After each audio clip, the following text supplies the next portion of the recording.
El local que nunca cierra. En Tepito hay reglas que nadie escribe, pero todos entienden. No preguntes demasiado. No mires demasiado tiempo. Y si algo no tiene explicación, sigue caminando. El local estaba en un pasillo angosto, entre dos puestos que vendían tenis clon y fundas para celular. De día parecía otro negocio más. Cortina gris, candado viejo, grafitis encima.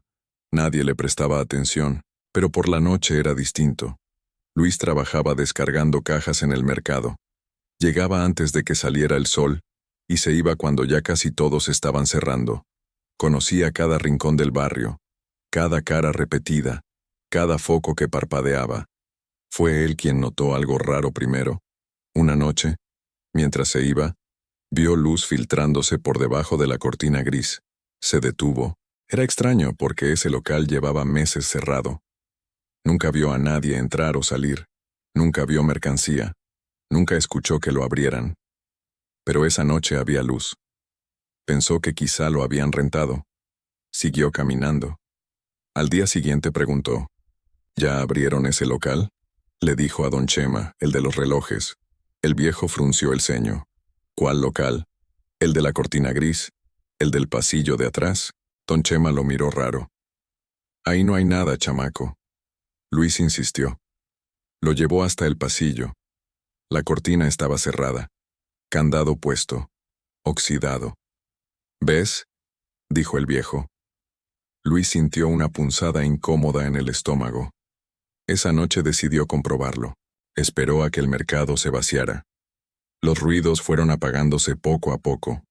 Las últimas risas, el arrastre de cajas, una radio lejana. Cuando el silencio empezó a imponerse, caminó hacia el pasillo. Y ahí estaba. La cortina levantada hasta la mitad. Luz amarilla saliendo desde dentro. No había letrero. No había nombre. Solo esa luz tenue que parecía respirar. Luis dudó. Luego se agachó y entró. El interior era más grande de lo que parecía desde afuera. Las paredes estaban cubiertas por repisas vacías. No había mercancía visible, solo un mostrador de madera vieja. Y detrás, alguien. Una figura delgada, inmóvil, con la cabeza ligeramente inclinada hacia abajo. «Buenas noches», dijo Luis. La figura levantó la mirada lentamente. Luis no podía distinguir bien su rostro. Era como si la luz no lo tocara igual que a todo lo demás. «¿Qué vende?», preguntó, intentando sonar firme. La voz respondió desde la penumbra. «Lo que perdiste». Luis soltó una risa nerviosa. «No he perdido nada». La figura no respondió. En cambio, algo apareció sobre el mostrador. No lo vio llegar. Simplemente estaba ahí. Una cadena de plata. Luis sintió que el corazón se le comprimía. Esa cadena la había perdido cuando tenía 17 años. Era de su madre.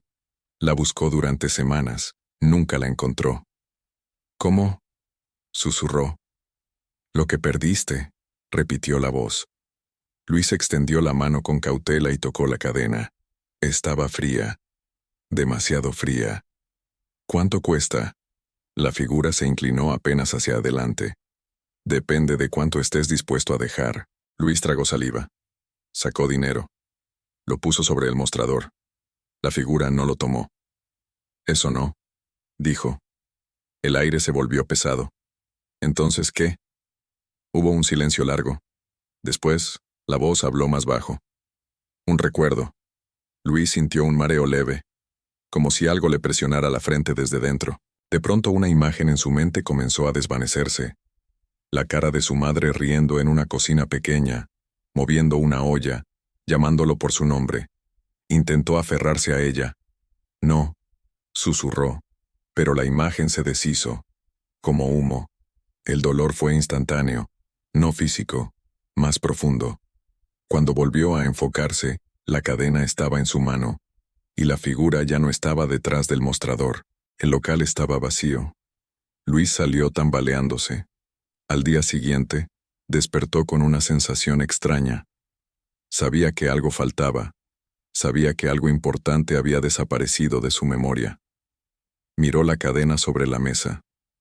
No recordaba de dónde era. Solo sabía que le pertenecía. Volvió al pasillo esa noche. No había local, solo una pared vieja con grafitis nuevos que parecían recientes. Preguntó a todos. Nadie sabía nada. Pero las cosas empezaron a pasar. Cada vez que extraviaba algo pequeño, unas llaves, una cartera, un anillo barato, soñaba con la cortina levantándose y despertaba con el objeto sobre su mesa. Un día perdió algo distinto. Olvidó el rostro de su mejor amigo de la infancia. No podía recordarlo con claridad. Esa noche soñó otra vez. La cortina subiendo. La luz amarilla. La voz. «Aún debes», dijo. Luis despertó sudando. Sobre la mesa había una fotografía vieja. En ella estaba él, abrazando a alguien cuyo rostro había sido raspado, como si alguien lo hubiera borrado con una navaja. Desde entonces dejó de pasar por ese pasillo.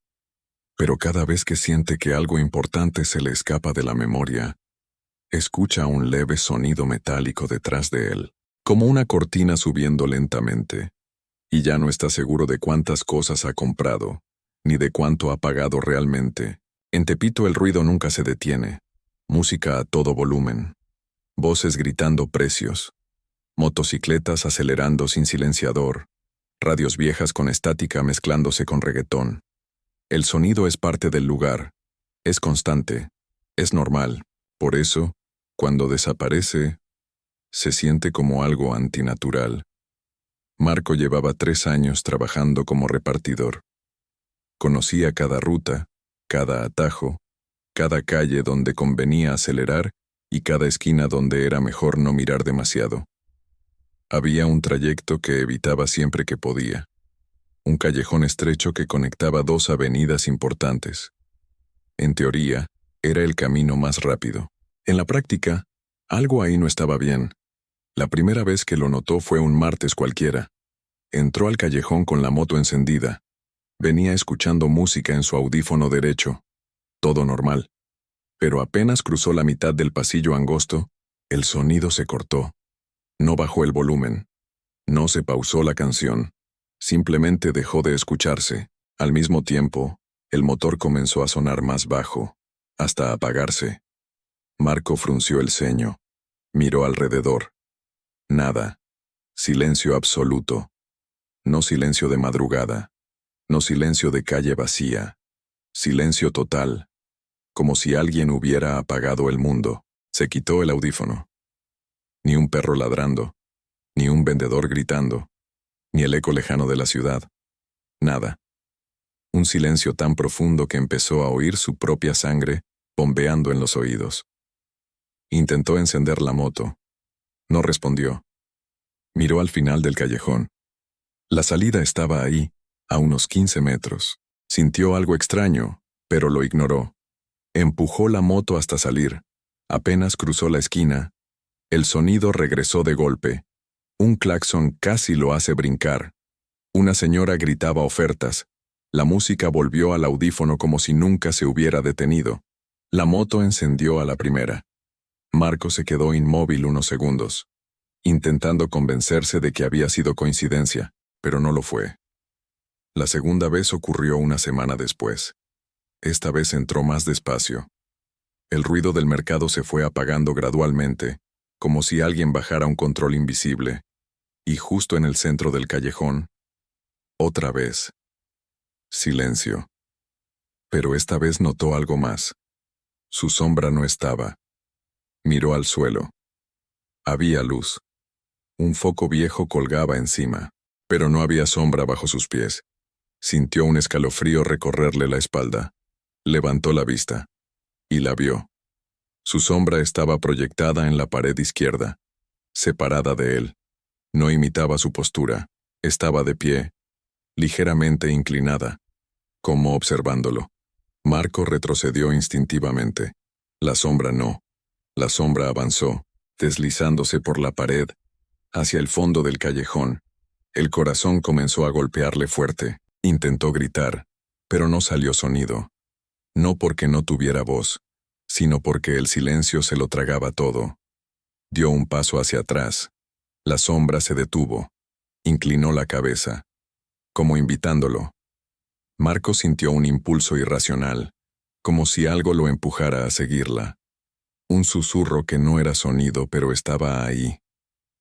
Ven. No escuchó la palabra, la sintió. Apenas un pensamiento que no era suyo. Apretó los dientes. Cerró los ojos un segundo. Y empujó la moto con todas sus fuerzas hacia la salida. Cuando cruzó el límite del callejón, cayó de rodillas. El ruido volvió. Pero algo había cambiado. Esa noche no pudo dormir. Cada vez que cerraba los ojos, veía su sombra en la pared. Separada. Independiente. 3 días después cometió el error de volver. No porque quisiera, sino porque le urgía una entrega, y el tráfico estaba imposible. Es solo mi imaginación, se dijo. Entró al callejón. El ruido empezó a apagarse, pero esta vez no se detuvo en el centro. Siguió avanzando. El silencio lo envolvió por completo. El aire parecía más frío, más denso. Sintió que caminar costaba más esfuerzo, y entonces escuchó algo nuevo. No era un sonido normal. Era como un eco distante. Pasos. No delante, detrás. Miró sobre su hombro. No había nadie. Pero los pasos continuaban, imitando el ritmo exacto de los suyos. Se detuvo. Los pasos también. Su respiración comenzó a acelerarse. Miró al suelo. Su sombra estaba de nuevo en la pared. Pero ahora no estaba sola. Había otra forma, más alta, más delgada, justo detrás de la suya. Marco sintió que el pecho se le comprimía. Intentó correr, pero el suelo se sintió pegajoso, como si caminara sobre algo espeso. La sombra más grande comenzó a inclinarse hacia la suya, como si la estuviera cubriendo, y entonces lo entendió. No querían su cuerpo. Querían su sombra. Sintió un tirón en la espalda. Un dolor punzante, como si algo lo arrancara desde dentro. Gritó. Pero el grito no hizo ruido. La sombra en la pared comenzó a separarse de él, desprendiéndose lentamente, como pintura vieja despegándose. Con un último esfuerzo, Marco cerró los ojos y avanzó a ciegas. Un paso. Otro, hasta que sintió el sol golpeándole el rostro. El ruido regresó violentamente. Cayó al suelo jadeando. Las personas lo miraban extraño. ¿Estás bien?, preguntó alguien. Marco miró al suelo. Su sombra estaba ahí, pero algo era distinto. No imitaba exactamente sus movimientos. Había un microsegundo de retraso, un leve desfase, casi imperceptible. Desde entonces evita ese lugar, pero a veces, cuando camina bajo una lámpara en la noche, nota algo. Su sombra no siempre coincide. A veces se queda quieta un segundo más. A veces parece girar la cabeza antes que él. Y hace 3 días, al pasar frente a una pared blanca, vio algo que le heló la sangre. 2 sombras, la suya, y otra, pegada detrás, esperando. Dicen que si te quedas demasiado tiempo en ese callejón, el silencio no solo apaga el sonido, apaga lo que te acompaña. Y si un día miras al suelo y no hay nada siguiéndote, no regreses por ella, porque quizá ya encontró algo mejor. El niño que vende dulces. En Tepito todos se conocen, aunque no sepan los nombres. Se reconocen por la mirada, por el puesto, por la rutina. Y cuando alguien no pertenece, se nota. El niño apareció por primera vez un jueves por la tarde. No gritaba precios. No corría entre los puestos como otros niños. No pedía dinero, solo caminaba despacio entre los pasillos, sosteniendo una pequeña caja de cartón colgada al cuello con una cuerda sucia. Dentro llevaba dulces envueltos en plástico transparente. Lo raro no era que vendiera dulces. Lo raro era que nadie lo había visto antes. Don Julián, que llevaba más de 20 años vendiendo ropa interior, fue el primero en notarlo. Estaba cerrando cuentas cuando el niño se detuvo frente a su puesto. ¿Quiere uno?, preguntó con voz baja.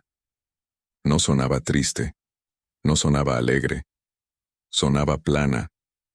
Don Julián miró la caja. Eran paletas y caramelos comunes. Nada especial.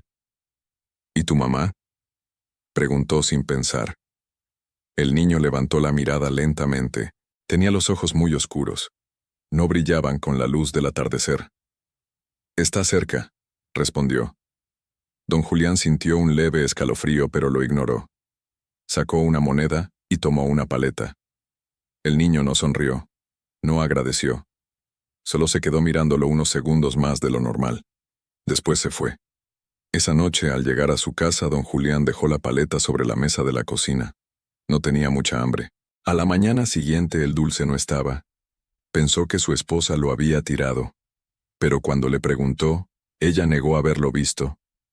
No le dio importancia. Hasta que el niño volvió.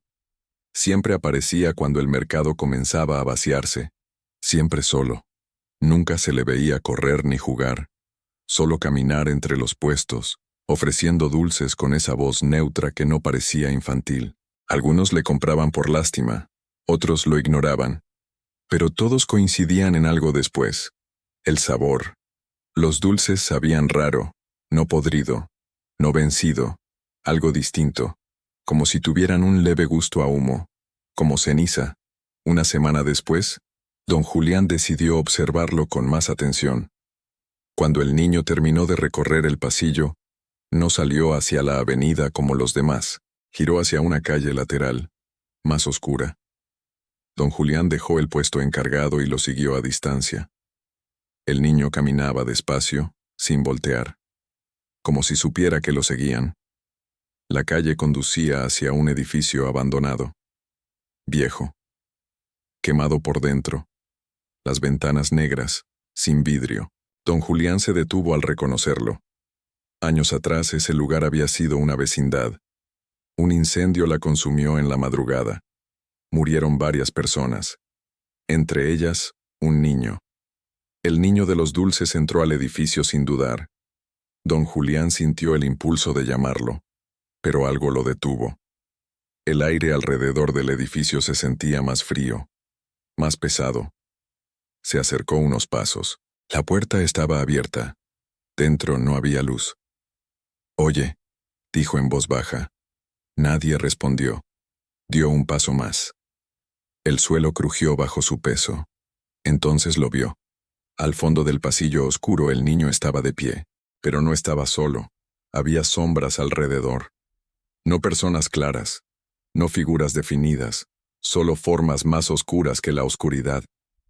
El niño giró la cabeza hacia él, y por primera vez sonrió. No fue una sonrisa amplia, fue pequeña, pero completamente fuera de lugar. «¿Quiere más?», preguntó. Don Julián retrocedió. Sintió un olor fuerte a humo viejo, a madera quemada, y algo más. Carne. La sonrisa del niño se estiró apenas un poco más. Las sombras detrás parecieron inclinarse. Don Julián corrió.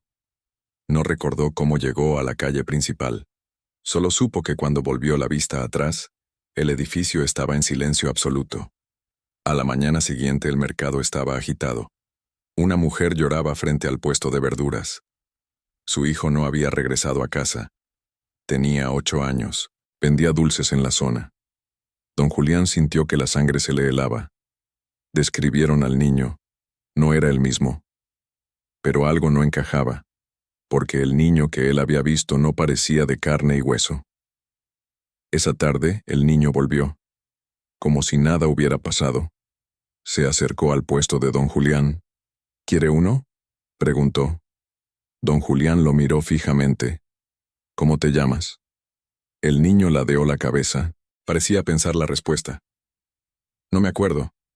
Un silencio incómodo se extendió entre ellos. «¿Dónde vives?». El niño señaló hacia el edificio quemado. «Ahí». Don Julián tragó saliva. «Ese lugar se incendió hace años». El niño lo miró sin parpadear. «Sí». No dijo más. Extendió la caja. Don Julián vio algo diferente esta vez. Entre los dulces había uno envuelto en papel más oscuro, más antiguo. Reconoció el diseño. Era una marca que dejó de existir hace más de 10 años. El mismo tipo de dulce que se vendía en la tienda de la vecindad antes del incendio. Sintió náuseas. «No deberías estar aquí», murmuró. El niño dio un paso más cerca. Usted me compró. La frase no era acusadora. Era un recordatorio. Don Julián recordó la primera moneda. La primera paleta. El sabor a ceniza. Esa noche no pudo dormir. Soñó con el edificio ardiendo, con niños golpeando puertas cerradas, con humo llenando los pasillos, y en medio del fuego, el niño, caminando intacto, con la caja de dulces colgada al cuello. Al despertar, encontró algo sobre su mesa, una paleta envuelta. No la había comprado, no la había llevado. Temblando, la desenvolvió. Dentro no había caramelo, había ceniza compacta y una pequeña cuerda quemada. Esa tarde el niño no apareció, ni la siguiente. Pero algunos comerciantes empezaron a comentar que habían visto a un niño distinto, vendiendo dulces en otra zona del mercado. Siempre solo, siempre cuando cae la tarde. Y siempre, al final del día, alguien reporta algo perdido, un objeto, un recuerdo, o un niño que no volvió a casa.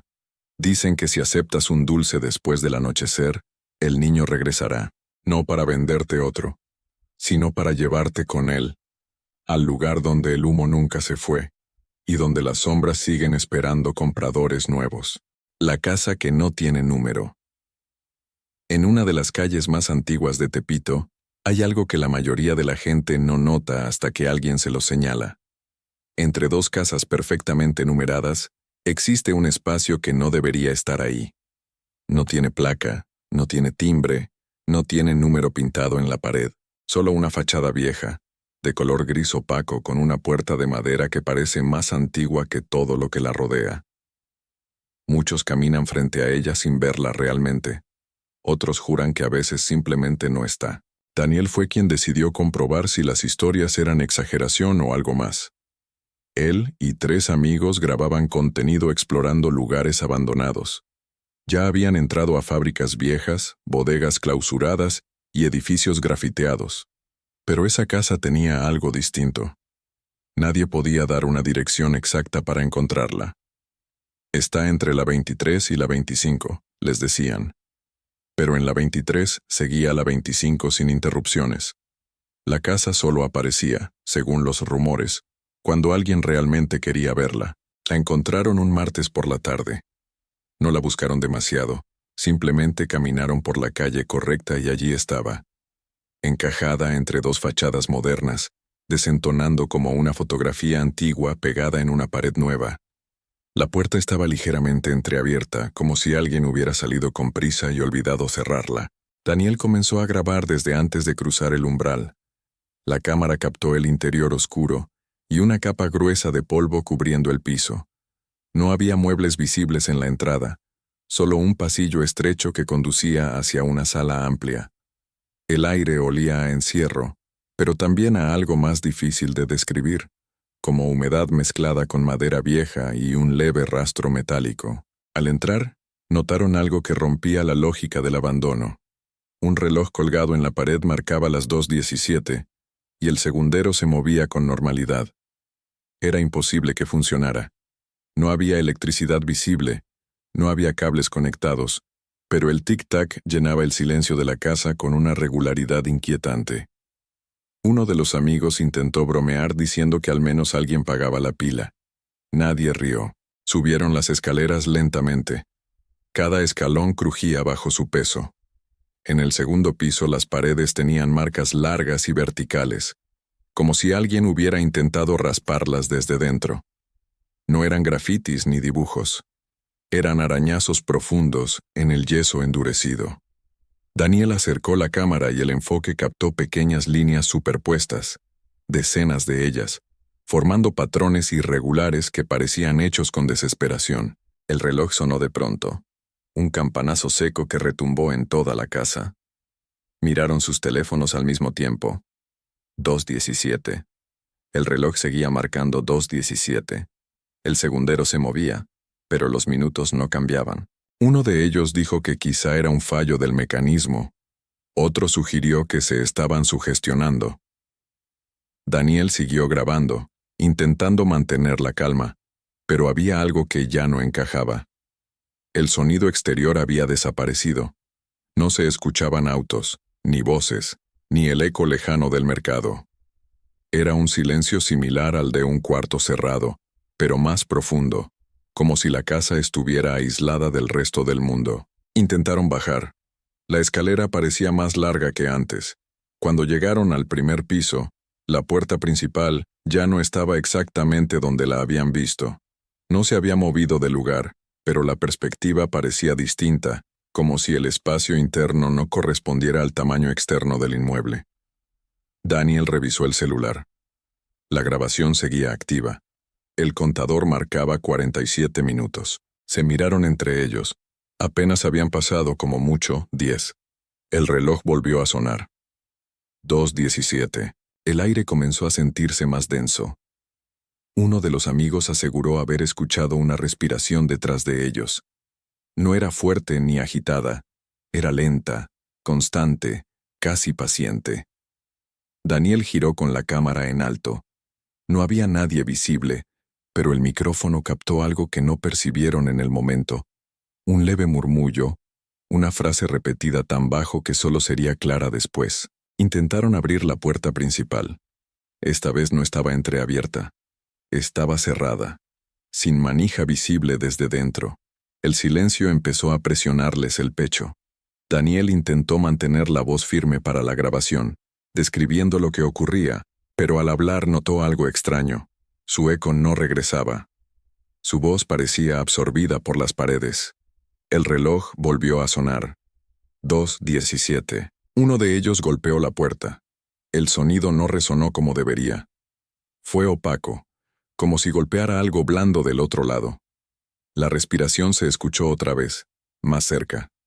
Entonces lo comprendieron. La casa no estaba atrapándolos físicamente. Estaba reteniendo algo más sutil. Daniel miró al suelo buscando su sombra. La luz que entraba por una ventana lateral era suficiente para proyectarla, pero la sombra estaba apenas marcada, borrosa, como si no terminara de adherirse a sus pies. El murmullo se hizo claro por primera vez. La casa ya tiene nuevos dueños. No lo escucharon directamente. Lo sintieron en la cabeza, como un pensamiento insertado. El reloj sonó de nuevo. 2:17, y en ese instante la puerta apareció otra vez con la abertura mínima del inicio. No hubo transición. Simplemente estaba abierta. Salieron sin hablar, sin correr, con una urgencia contenida que no necesitaba gritos. La calle estaba normal. El ruido del barrio regresó de golpe, como si alguien hubiera encendido el sonido del mundo nuevamente. Miraron sus celulares. La hora era 3:04. Habían pasado 47 minutos reales. Revisaron el video esa noche. Durante gran parte de la grabación la imagen era estable, mostrando pasillos, paredes y el reloj detenido en 2:17. Pero a partir del minuto 10, aunque ellos no lo recordaban, se les veía quietos en medio de la sala, inmóviles, mirando hacia la nada durante más de media hora, y en el audio, claramente, se escuchaba la frase repetida una y otra vez, con distintas entonaciones, algunas más graves, otras más agudas. La casa ya tiene nuevos dueños. Intentaron volver a buscarla días después para grabar la segunda parte. La calle estaba completa, sin espacio entre ellas. Preguntaron a vecinos. Nadie conocía una casa sin número. Nadie recordaba incendios recientes ni abandonos en esa zona exacta. Pero desde aquella tarde, Daniel notó algo inquietante cada vez que pasa frente a cualquier pared blanca bajo la luz correcta. Su sombra parece ligeramente más oscura de lo normal, y durante un segundo, apenas perceptible, no coincide del todo con su postura. Como si hubiera aprendido a quedarse un instante más. Como si una parte de él todavía marcara las 2:17.